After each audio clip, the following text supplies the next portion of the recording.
Hi everybody, Mrs. Hewitt here to introduce your new text set. You're going to be listening to a book this week called Nobody Owns the Sky, another one called Magic Trash.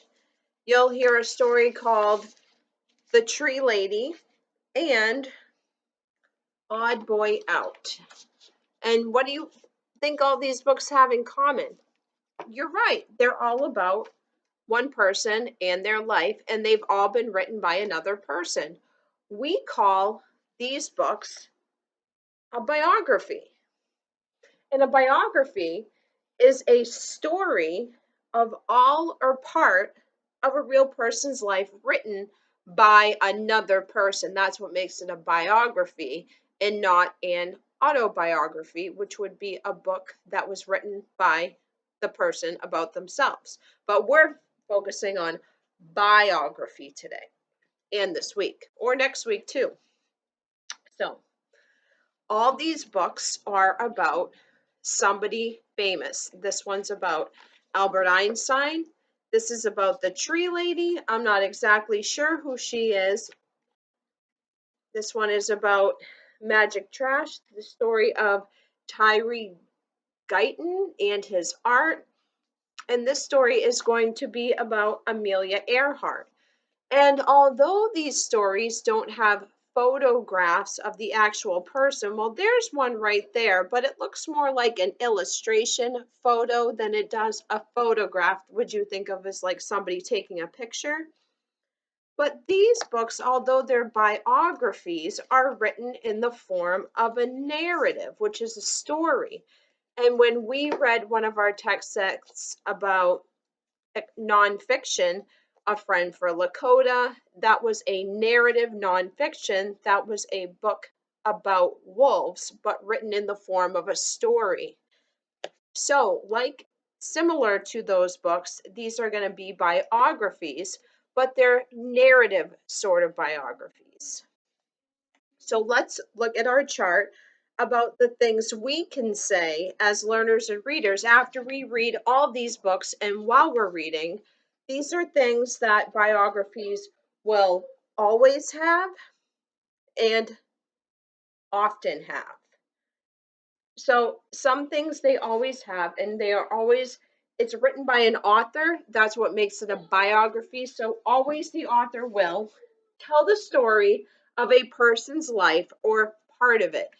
Sometimes people have done so many great and amazing things that if they were going to write a book about them, it would be thousands of pages. So they really have to go and talk about parts of their life, those important parts that make us want to keep reading and keep us interested in their life, right? Because some of it's probably not that interesting. Like, we don't really want to know what they ate for dinner every night, but we care about those super important events in their life that made somebody want to write a biography about them. Another part, they include facts. It's non-fiction. It is a true story. It tells the important things they did, and we just kind of talked about that.